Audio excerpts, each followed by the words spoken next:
We've been hearing from them all day and how gloriously grateful we are for their presence.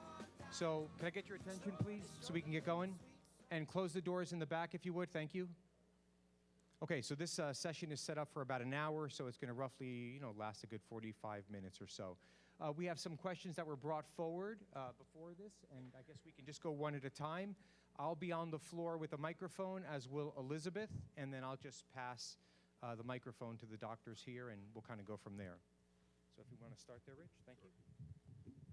So I'm Rich Lewis from Los Angeles. We each have a couple cards from people who've already put them in. So I'll start with, I may as well do my two, and then we'll just pass them on. So the first question is, I've had CIDP, MGUS, Hashimoto's for 2 years.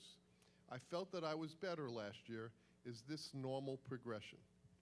So some of them are not necessarily the same disease. So Hashimoto's thyroiditis is an immune disorder. CIDP is an immune disorder. And there are people who have more than one autoimmune problem. I was just talking to someone before. Families sometimes have a genetic predisposition to immune disorders, and some person can get myasthenia, another person can get lupus. So there is something genetically going on in terms of the immune system, but certainly not specifically for CIDP. And as far as I know, there's no direct link between Hashimoto's and CIDP. As far as the MGUS, which is the paraprotein, so we all have, IVIG is the immunoglobulin is mostly 98% of it's IgG that you get. But there are other immunoglobulins like IgM, and if you have an IgM paraprotein or MGUS, then some of those patients have that anti-MAG neuropathy that someone brought up the last half hour ago.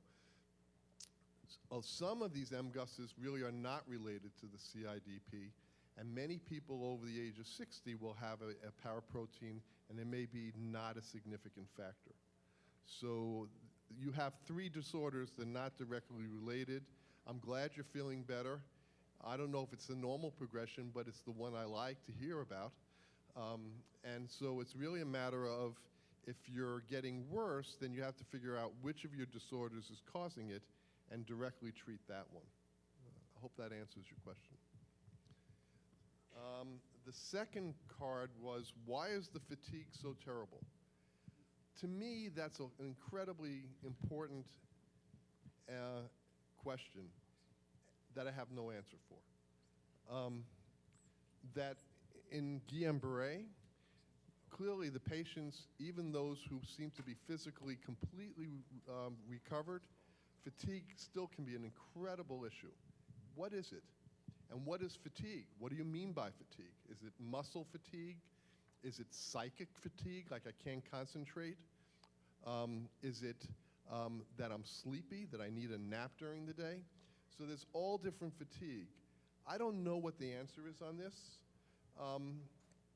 My simplistic notion is that some of those things that make you feel wiped out when you have the flu, chemokines and cytokines may be playing or may be active, but I think it's a combination of you're working hard to do the normal daily activities and your muscles are not behaving nicely, and so you have to work triple time to do what you used to be able to do easily. Some of it is emotional. You're dealing with a whole bunch of aspects of dealing with a difficult disease. There's also the medications you're taking. So it's a very complicated issue.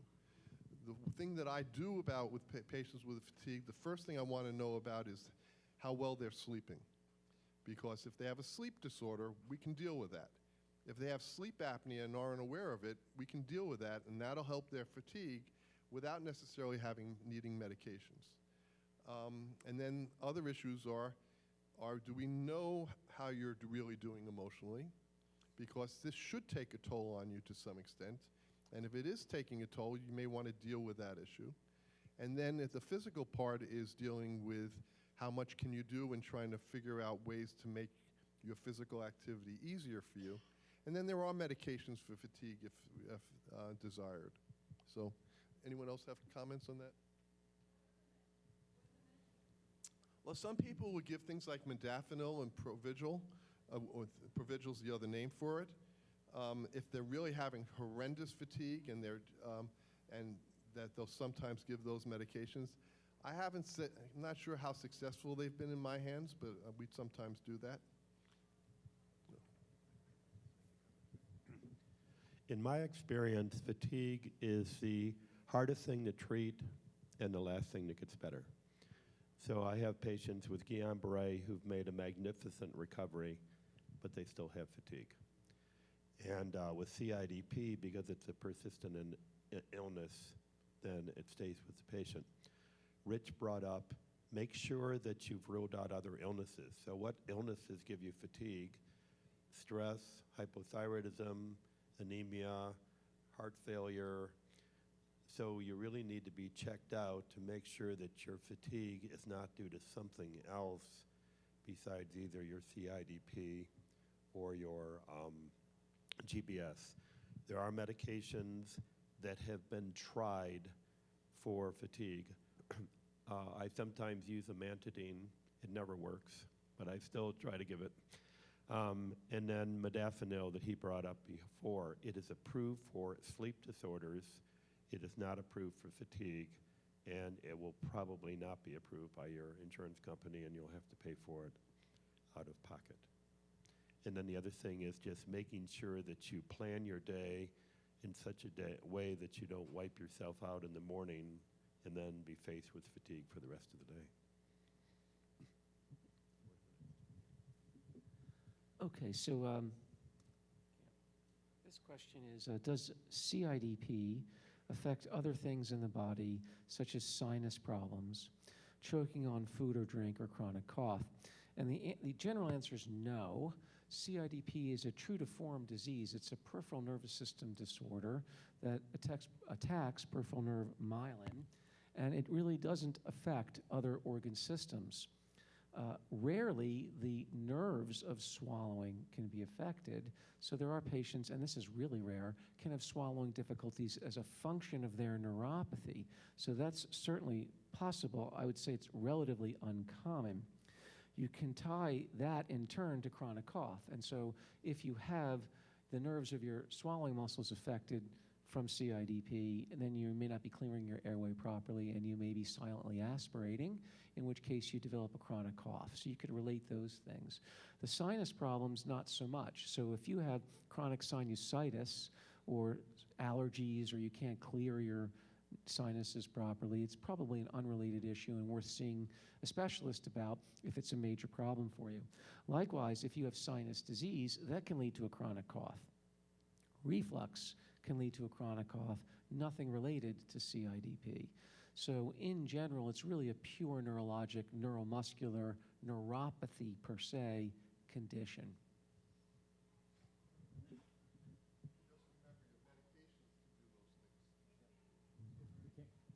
You need the handheld microphone. You always want to check your medications for these things like sinusitis or cough. So there are a lot of things that can do that. Okay. We can take questions a little bit later on. Will exercise help CIDP symptoms? I think exercise is good for everyone, including people who have residual from GBS and CIDP. I usually tell people to exercise 4 times a week for about 15 minutes using pretty light weights. The whole idea is not to body build, but to maintain range of motion and the tone of your skin. I can't back that up in science, but I think it works. All right, now this question is, what are the most common symptoms? And there's no comment on what disease we're talking about. So let me, I can talk about each one. So as we know, Guillain-Barre presents acutely or subacutely over a few days. Weakness, usually in 4 limbs, associated with loss of reflexes, mild numbness and tingling in the feet. 30% of those people go on, require intubation and ventilation. Long-term, the prognosis is relatively good. CIDP is much more slow, CIDP evolves usually over 8 weeks or longer. It has persistent symptoms, again, weakness in the arms and legs, reduced reflexes, more sensory symptoms. Rarely nowadays do those people require ventilation and placement on a ventilator, but it's a persistent disease. So it's persistent in weakness, sensory changes like numbness and tingling, loss of reflexes, fatigue, which we've spent a lot of time talking about already. So I hope I answered the question on common symptoms. When will the treatment of infusion start working? Well, no one knows. I mean, it usually starts working within about 2 weeks, for maybe a week for GBS and 2 or 3 weeks for CIDP, but it's so variable from one patient to the other. And it's just really hard to predict how it's going to work in an individual patient, if it works at all. So the response rate to IVIG is 65 to 70%. The response to plasma exchange is 65 to 70%, and the response to steroids is about 60%. So when it comes to IVIG, you should respond within a few weeks if you have CIDP, as long as you're going to respond, and you may not. And that's why we have talked a lot today about other treatments, because some people require other treatments, or they require, in addition to regular IVIG, other therapies. And so David Kornblast talked about azathioprine and Cellcept and methotrexate, and then there are other treatments out there as well. What is the progression of the disease? The progression varies dramatically from one patient to the next. And again, it's if you go back to GBS, people rarely progress beyond 3 to 4 weeks. If they progress beyond that period of time, they may have another illness, they may have CIDP. CIDP, if you have it and it's not diagnosed, you can progress for 6 months to a year to 2 years. I think all of us up here have seen patients with CIDP undiagnosed for a very long period of time. Okay.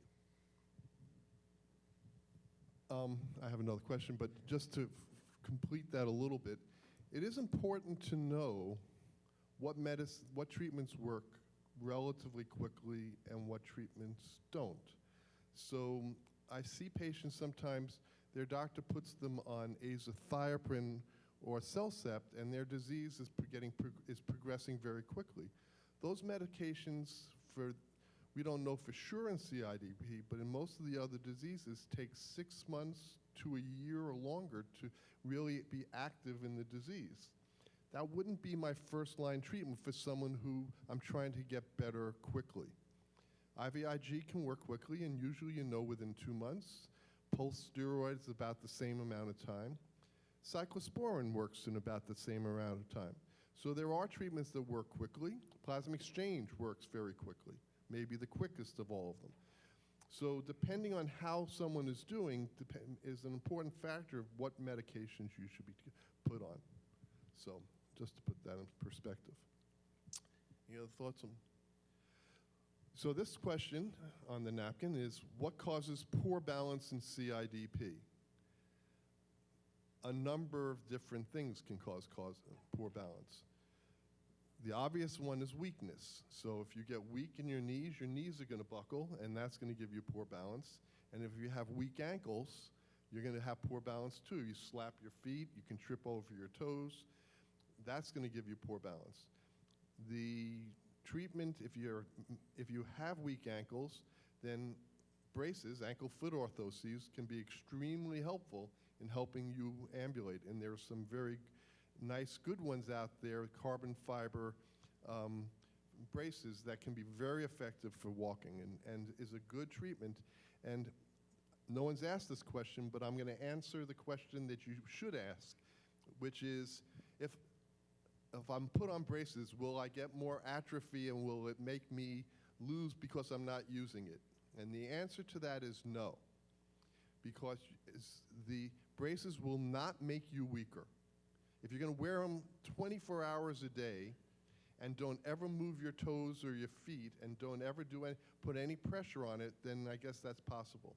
But for most people who have some movement in the ankles, you're going to move them enough to keep that muscle going.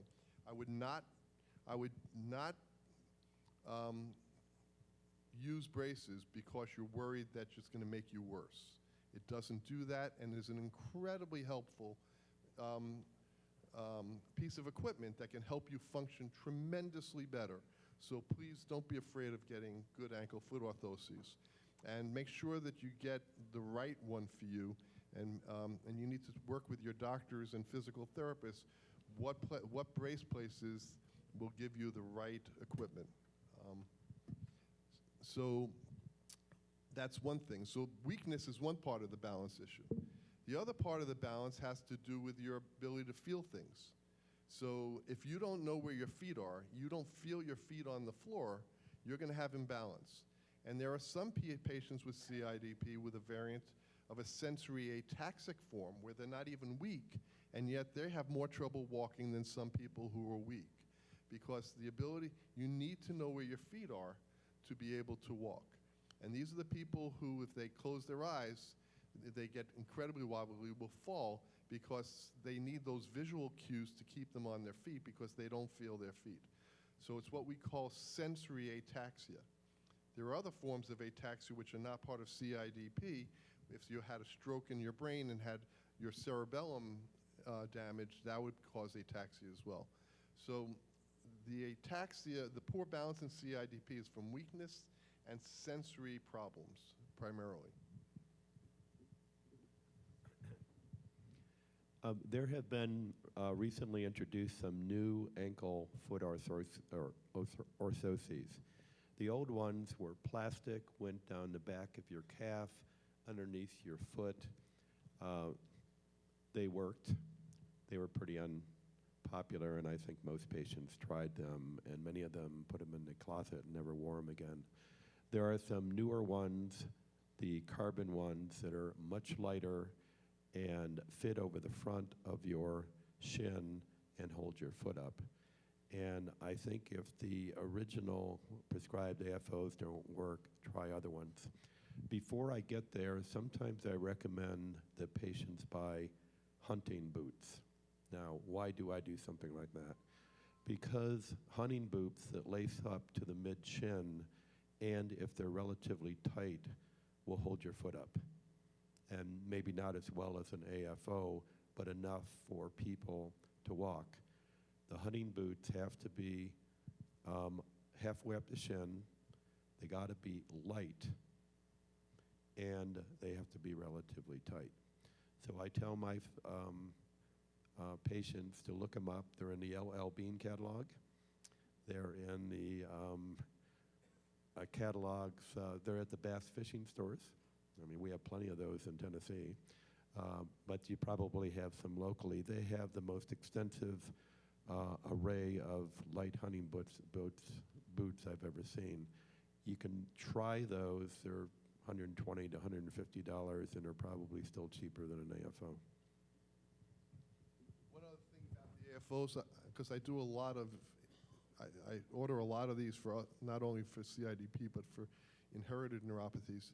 The ones that go up the front of your foot rather than the back, they help allow you to hyperextend the knees if you have quadriceps weakness where the ones in the back don't. So it helps you keep your knees locked. The other thing it does for those who are concerned about fatigue, people lean on them and they actually get energy, kind of gives them a rest to some extent. Now they may be using a cane at the same time, but they're actually helping your energy. I think there's less fatigue if you get the right ankle brace. I think that's it for your questions, right? That's it for the cards and the questions. Okay, so there was a gentleman right here in the orange. As I walk over to you, there was a gentleman in the back in the room, doctors, who asked a question about vision and reported that when he gets his IVIG, his vision gets better. And then when it's time for his next dose, it progressively gets worse until the next dose is required. So if you can speak to that. I'm not sure, actually. So classically, the visual acuity and visual fields are not affected. That's a central nervous system issue.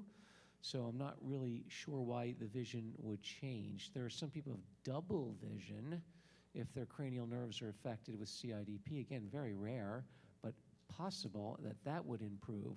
So need a little more detail about what gets worse. Like, how does it get worse? Right. Yeah, he unfortunately don't see him in the room right Yeah. now, but he did ask. And I got a yes over here. I would about- just say, whether it's a side effect issue, whether they're on steroids concurrently, so it might be a steroid issue. Okay. Because steroids will affect your vision if your blood sugar goes up and down around that. Perfect, thank you. I'm just, you mentioned, one of you mentioned weakness as a symptom, and I think all three of you have mentioned fatigue, and I'm having trouble wrapping my head around the difference between fatigue and weakness. Okay. So fatigue is fatigue. I mean, when you try something, you weaken profoundly in a very short period of time. Weakness to me is the inability to do specific things.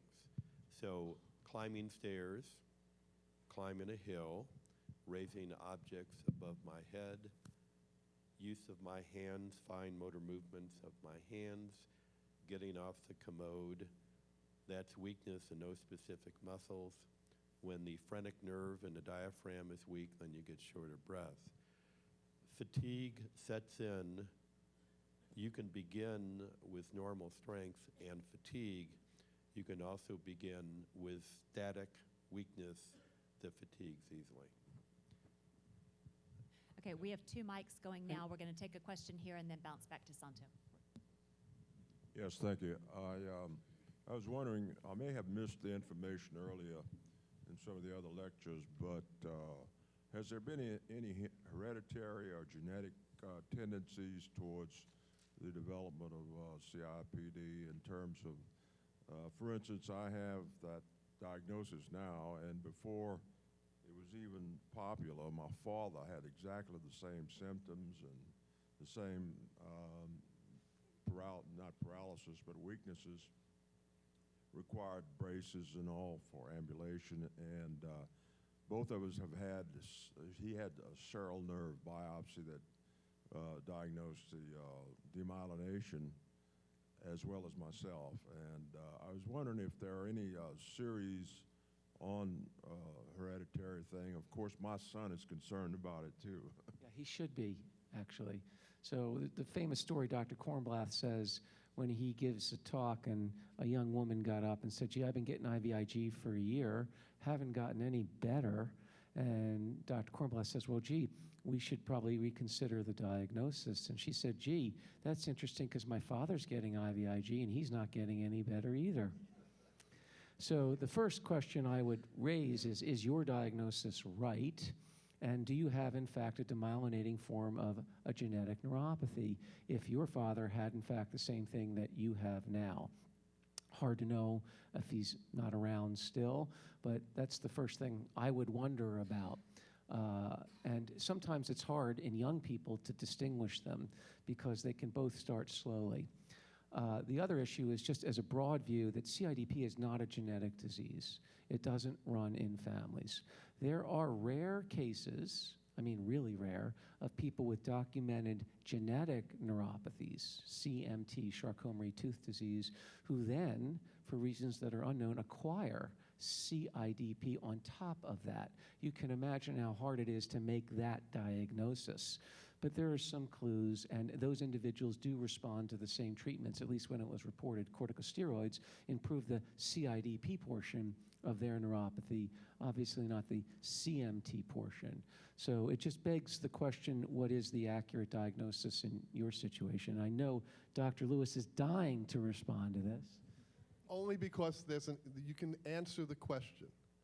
So Charcot-Marie-Tooth disease has nothing to do with your teeth, but three neurologists in the 1800s who recognize that neuropathies can run in families. It's the most common inherited neurologic disorder, and there are 95 genes that have now been discovered to cause a CMT phenotype. But the demyelinating ones, the ones that cause the slow conductions, we can come up with the genetic diagnosis in about 95% of patients. So it requires a blood test or even just saliva that can be sent out to determine whether you have a genetic disorder. Then it probably would be your father would have the same one, and your son could be tested to determine whether he had it, if that's what he wants to do. But this is an answerable question for you by getting the right and genetic testing has become much cheaper, and more insurance companies are covering it, particularly since it may change your whole treatment outlook. And so it's worth looking at. So. Great, thank you. I have one question here, and then I have one that was brought to me. All the way in the back who's Okay. his arm. You don't have fatigue, sir. You've had your arm up for about 15, 20 minutes. Yes, my question is dealing with prednisone. Is there a different medication out that you can take versus taking that pill? There are a lot of medications that have been discussed that you can take. One of the features that we should talk about a little bit, there has been a change, or there is an evolution of how we use corticosteroids. Many people get prednisone daily for the treatment. There are now at least 2 studies, or 3 studies, that have shown that if you get a pulse of high doses of steroids once a month, once a week, it depends, there's different dosing range, that patients have less, they don't get as fat and they don't get as Cushingoid from it. They may still have the other side effects, but the efficacy is better, and they seem to go into remission more. So many of us are beginning to give pulse steroids rather than the daily prednisone. But if you didn't want corticosteroids, yes, there are many other medications that we tried, which we've talked about a little bit already. What pulse is? Well, one of the protocols used dexamethasone once a month. Another protocol is use Solu-Medrol, and that some people do it weekly for a month, and every 2 weeks, then every 3 weeks, and eventually go down on it. So, and that dose is like, if you take 60 milligrams of prednisone, which is a pretty good dose, that's in a week, that's 420 milligrams. And they're giving 500 milligrams of the Solu-Medrol, so you're getting almost the same amount, but you get it all at once. The negative factor of getting a pulse, some people have trouble with sleep with steroids, and the pulse might give you a number of sleepless nights. And the other thing, it kind of messes up people's psycho-emotional health, and so many spouses are not happy about those 3 days. They kick them out for 3 days while they're getting their pulse. But many people don't have it, and it's all a matter of what your side effects are. The gentleman in the front with the arm up, I'll be right there. You can Yes, you can put your arm down. We got you. Yeah, we got you, buddy. We'll be there in a second. But we're gonna because that guy is going to fatigue if he doesn't get to answer his question, ask his question. Hi, I have CIDP, and we live in Alaska, and so we kind of have severe weather changes.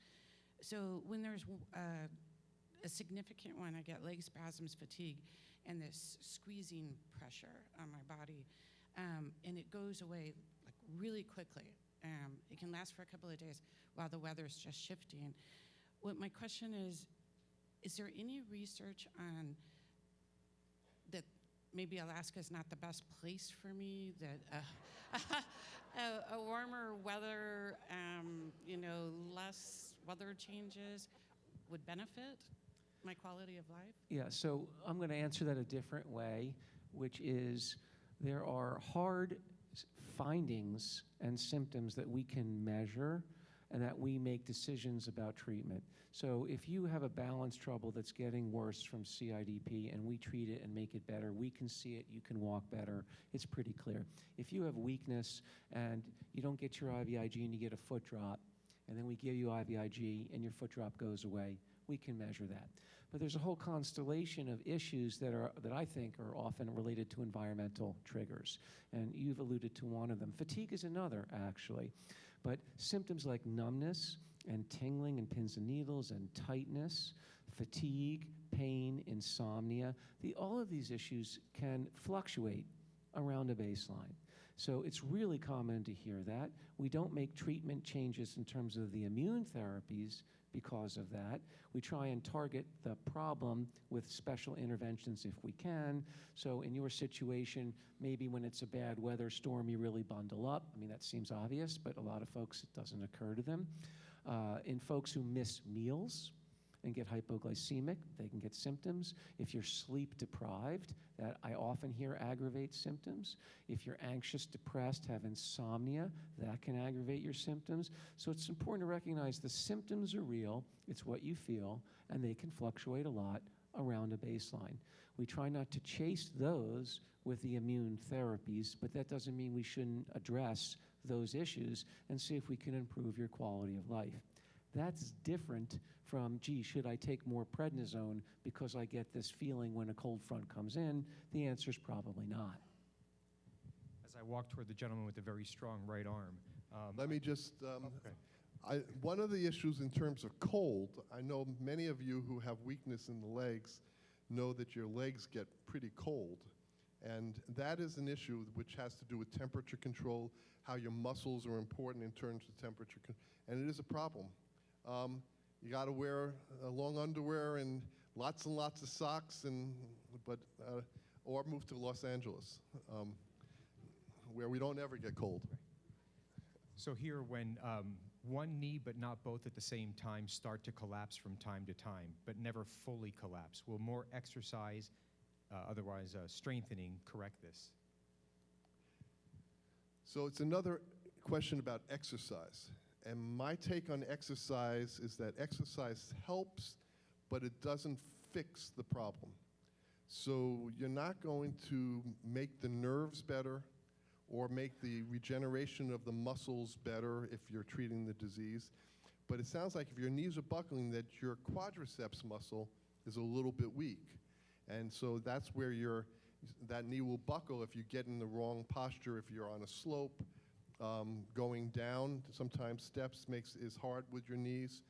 So it sounds like your quadriceps muscles are weak, and some exercise, but not to the point of exhaustion, not to the point of fatigue, not to the point of pain, maybe of some help, but it's not going to fix the problem. And I would just wonder, is there a separate orthopedic issue going on? Do you have a knee problem? Because it's not uncommon to have ligamentous injury where the knees will buckle and give out. So like for somebody who's got a fixed deficit of weakness from the quadriceps from CIDP, usually I'll hear they always have this level of problem. They're always having difficulty. Whereas if I hear I'm doing fine and for no reason at all the knee will give out or buckle, I often wonder about a separate unrelated orthopedic issue. And along the same line, sometimes a simple pullover knee pad, knee brace, can make a world of difference just to give you a little bit of stability. If it's just mild. I agree with all the comments. We have a physical therapist with us often in our clinics, actually the MDA clinic. In that situation, I have the physical therapist see the patient, make sure, as Ken mentioned, that a knee brace might alleviate the problem rather than going into more expensive treatments. It's the loudmouth again. And you've had questions about fatigue. Best way I can describe fatigue for me is I have to think about every movement that I make. To pick up foot, set down foot, pick up foot, set down foot. And after you do that over the course of a day, you're going to be very tired just thinking about doing all these other exercises in addition to all the stress, because every move I make, I have to think about. Like if I'm grabbing this soda can and just hang on to it, my grip would just slowly loosen and it'll slide away. When I was first diagnosed with CIDP, my neurologist said I had CIDP. I had the spinal tap and all this, and he said it was CIDP. So I wanted a second opinion. I went down to UCLA and saw Dr. Graves, and he diagnosed me. He took a nerve biopsy and a muscle biopsy. And his conclusion was I presented a different type of case to him than he'd seen. Below my knees, it acts like my disease acts just like ALS, but the rest is like CIDP. And he says, of course, the disease never read the textbooks, but he says, I'm going to rule in favor of the CIDP because the prognosis is much better than ALS. My thing is my CIDP is a very severe aggressive form. It has taken my ability to swallow, my speech, my sense of taste. It's working on my brain. I take a dementia medicine like Aricept and Namenda to help with my cognizance, because sometimes it just feels like I got nothing. But when I go for my plasmapheresis, what it does, it helps with my speech, and it helps with my cognizance, and it gives me a little bit more of a strength. And when my muscles, I still feel strong. My muscles aren't atrophied, but I know, but I guess it's that form that you had mentioned earlier about the strength, but I just don't have the muscle control, because sometimes I'm standing at the sink and suddenly my body decides it's going to walk backwards. So maybe you can address I'm not wanting to walk backwards, but what is happening? Well, I mean, I'll just take a stab at this. You've given us a lot of information. I guess you've raised several questions in my mind. It sounds like you saw Michael Graves at UCLA, okay, who used to be, I mean, he is an outstanding neurologist, and he used to actually be on the medical advisory board of this organization. I imagine Michael is absolutely correct in his diagnosis. Difficulty with swallowing and speech is not common in CIDP, and I'm a little surprised that your cognitive function improves with plasma exchange. It sounds like you just have a very severe form of CIDP, and when you have someone with severe CIDP and they're not responding well to all the therapies that you're getting, often you reach a point as a physician where you just say, I've done my very best. If you were to come to see me or anybody here, we would look at how you've been treated in the past. Can we tweak your therapy? Should we give you plasma exchange more often? Should we add something? Should we add an immune suppressant? I would probably have a physical therapist and an occupational therapist take a look at you to see if there might be some ways to improve upon your strength and your fatigue. I've already passed that on. Okay, well, I'll see if other people here have comments, but it sounds like you have gotten excellent care. Yeah, my plasmapheresis schedule is every 3 months, because my fatigue level starts coming up at the end of 3 months, and my work with the neurologist, he knows that in 3 months I'm going to need to go to the hospital and get my plasmapheresis. All And right. I say it's a normal schedule, and I'm slowly losing myself, but I'm going to be around a while. Okay, I think Richard would like, Just an overall comment. It's always worth, at least for me, I don't ever believe my diagnosis. So periodically, I relook at how things are going. Sounds like, and I know Dr. Graves well, had this concern about 2 different disorders, and it sounds like that was quite a while ago. Yeah, it's when I first got diagnosed. Right. So the concept of ALS makes it much more unlikely given all these years, and you're still doing pretty well looking at you here. So, but it's important for you and your doctor, no one should believe their diagnosis as if it's indelibly written.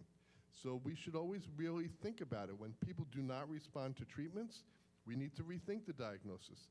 People get stable, and they don't get any better, the question is it the right diagnosis, or is there anything more that can be done? And those are good questions. Frequently the answer is, right diagnosis, we're doing what we can, but every once in a while it's something different, in which case it's worth re-looking at. So, Okay, we'll bounce over here. Hi, our son is 9 years old. He was diagnosed with CIDP about 3 years ago. Doing very well on IVIG. One of the residual or lasting effects he has is that he walks on his toes and that he has trouble, not that you have to do this very often, but he can't walk on his heels very well. So one of the things that he's been doing is either using a yoga footboard to stretch or to do stretching splints at night.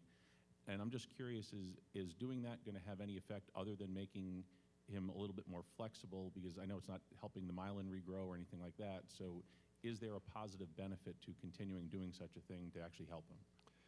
so the problem with walking on his toes, one of the concerns is, has his ankle tendons, have they gotten too tight?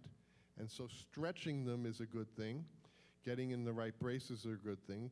And the question is, does he truly have weakness still?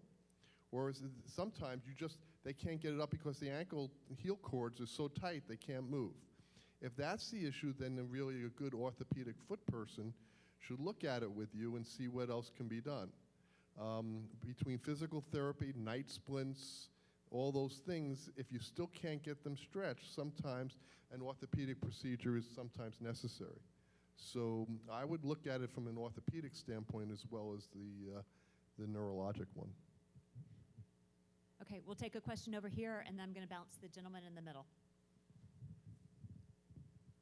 Now that I've learned there's several different kinds of CIDP, since I've fixed to get back into a neurologist, I understand the genetic, you can get genetic testing, the anti-MAG. I'm just confused. Is there tests that can determine what type you have, or is it just strictly based on this treatment's not working, this one is, so it's anti-MAG or whatever the other ones were?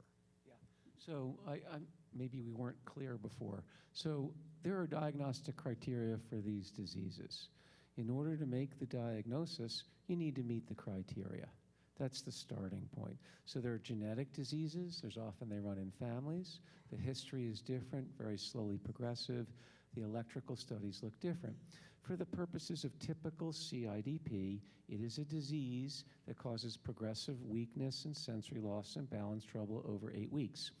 You then get an EMG, and it has to show a certain number of abnormal features of nerve demyelination. You have to have those.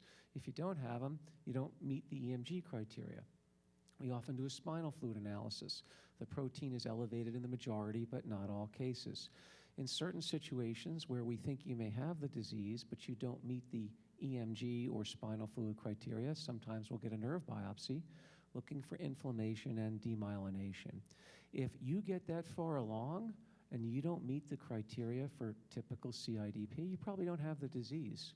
Every once in a while, we may offer you a treatment because you may not meet the criteria, or all of them, but some of them, and we'll give you a brief treatment trial to see if there'll be an objective response.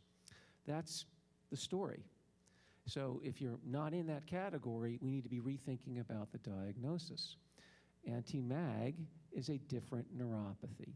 Those are people, they have different symptoms, a different time course, a different age at onset, a different progression, a different EMG pattern. And when we biopsy their nerves, if we do, they look different. But clearly, the major distinction is that people with anti-MAG neuropathy have this measurable antibody in very high titers. And so we don't call them CIDP, and this may be semantics for the physicians versus the patients, because the patient says, gee, I got a neuropathy, I'm disabled. What does it matter that you call it if you can treat it? Well, it does matter, because the prognosis, the course is very different for these different conditions, and the treatments are very different for these conditions. So from the physician perspective, our goal is really to be as accurate and precise as possible about what we think is wrong with the nerves, because that's going to have a direct implication for what we recommend in therapy and your overall outcome and course. Is that helpful? Yeah, and one of the biggest things I've learned here, I was just desperate this week, just trying to get an appointment with any neurologist. But from what I'm hearing is that I really need to look for somebody that's up to speed on this stuff and a specialist, because, you know, I got to get fixed here. Well, I got to think keep my job. it would be great to get you fixed, but I think it's also, you need to make a clear diagnosis. So as I often like to say, you know, when going to see a specialist, any specialist for CIDP or any neuropathy for that matter, it's really good to get one good, high-quality diagnostic EMG rather than 5 bad ones, right? That keeps getting repeated and repeated. Oh, we're going to follow your studies and see what changes. No, that's not necessarily appropriate. It is really hard. There are certain communities where they just may not avail themselves to specialists in your area, and it's going to depend on where you live and what's available to you. In general, people do better at major metropolitan cities with major academic medical centers, with large neurology departments, with neuromuscular specialists. That's probably a good place to start. And if you get a feeling that your treating neurologist may be a little bit off, it's perfectly reasonable to say, hey, would it be okay if you send me to somebody who knows more about this, nothing personal, just to get checked out? Most capable neurologists should be happy to do that for you. Okay, we're approaching the end of the session. We're going to have one more question. I want to remind everyone that tomorrow, at the end of the day, we also have another Ask the Expert opportunity. So thank you for all your questions. We're going to go for the last question here. Dr. Gorson, I just wanted to ask you a little more about IVIG, seeing as you don't recommend rituximab for my anti-MAG at this point. I just wanted to tell you that I'm lucky in that I am very functional. My IVIG dosage is 1 gram per kilogram given over 2 days every 4 weeks. And I'm just wondering what criteria you would use to determine whether I stay on IVIG or I'm taken off it going forward. All right, so, you know, not to get it too personalized, but, you know, in general, what I would start with is what's your current level of symptoms and disability? What are the things you can't do every day right now? About the only thing I can't do is run. Okay, and that's going to be true regardless of the IVIG you've gotten in the past or anything else, right? So that's your fixed level of disability. Okay, and so the question would be, what would happen to you in terms of stopping or weaning off IVIG? What things would decline? That I'm not saying you answer this right now. I'm just saying that's the question to look for, because if there's clear functional decline, and as you know, Dr. Kornblath had mentioned your golf game. You know, if your handicap goes way up, something like that. But you'd be looking. I still suck at golf. It hasn't well, changed. so that's perhaps a bad metric. But finding something that is important to you that is going to affect you. Now, lots of folks are bothered by numbness and tingling, but it's very hard for us to measure that. And as long as the numbness and tingling doesn't interfere with your day-to-day function and quality of life, it may not be a reason to continue lifelong treatment with this very expensive and inconvenient drug. And so there are a lot of ways to stop it. You don't have to stop it right away, although that's one option. But the goal being to look for measured change. And if in fact you decline and it's clear your quality of life is affected, no worries. We don't let you get bad. We just have to answer the question. And you can answer the question, you can restart IVIG, and likely, you will come back to your stable baseline that you're at right now. So that would be an easy thing. And then once you do that, you've clarified, okay, I need to be treated. Now let's really individualize this so we know I get worse off drug. Now what we need to do is, what's the best dose, i.e. the lowest dose, that I need to stay as good as I am? Do I really need 1 gram per kilo per day for 2 days? Could I just get maybe a half a gram or a gram once? And do I need it every 4 weeks?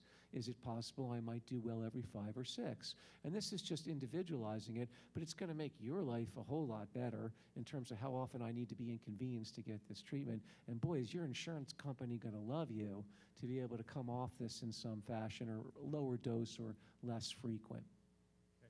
Can I just bring up something that hasn't come up with this paraprotein neuropathies? I agree with Ken that many times we don't need to over-treat anti-MAG neuropathy at a certain point. I do think people who have a paraprotein or an MGUS need to have it watched every year or so to see what that paraprotein is doing. So that may have nothing to do with the neuropathy, but that paraprotein can increase in the amount to the point that it will need to be treated because of the paraprotein, not necessarily because of the neuropathy. So I work with the hematologists all the time. Sometimes I'm the one driving the treatment because of the neuropathy, and sometimes they're driving the treatment because of the level of the paraprotein. So you need to keep in mind that two different aspects of it. But it sounds like you're doing pretty well, and otherwise it's a risk-benefit ratio.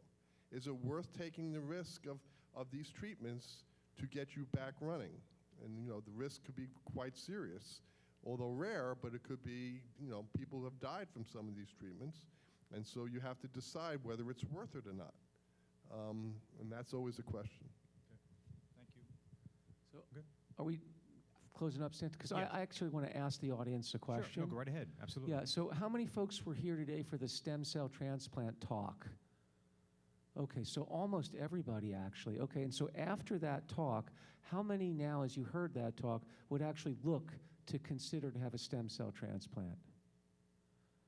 Yeah, so quite a few hands. Yeah. So I just want to temper that just a bit, and just to let you know that what was presented today is very exciting, and it may have a role in treating CIDP. However, the study has not been published. It's not been peer-reviewed. It's an open label. That means everybody knew what they were getting, the doctors who were making the evaluations and the patients. It was unrandomized. Everybody got the active treatment. It was unblinded, so everybody knew what was going on, and a lot of the outcome measures were vague. We don't use those outcome measures like the modified Rankin score anymore because we know they're not very applicable to diseases. They're often used when we don't have a lot of data and we sort of look back retrospectively, can we get a sense of level of disability? So I just want to, I know everybody's enthusiastic and looking for new hot novel treatments, and this may turn out to be one of those. But I would just caution that we really need to follow the science here, and we need to have longer-term outcome data from this phase 2 safety trial, where, recall, the endpoint was not getting better. The endpoint was survival at 5 years. That's what the slide said. When that's done, and there's a signal of benefit from this new novel treatment, that's great. Then we have to do it the right way. Double-blind, placebo-controlled, randomized trial for stem cell transplant and CIDP for people who meet strict criteria with firm, solid outcome metrics, right? That's what we should do before everybody's knocking down Dr. Bird's door. Terrific. Thanks for your attention. Yeah, Dr. Gorson, Dr. Donofrio, Dr. Lewis, you've helped us wrap up this first day of the symposium in a very meaningful way. So thank you very much for all that you've done for us. Okay, so everyone enjoy your evening. Have a great time. There's a lot of sweets and meats going to be happening a little later, so enjoy. And we'll see you tomorrow morning. Thank you.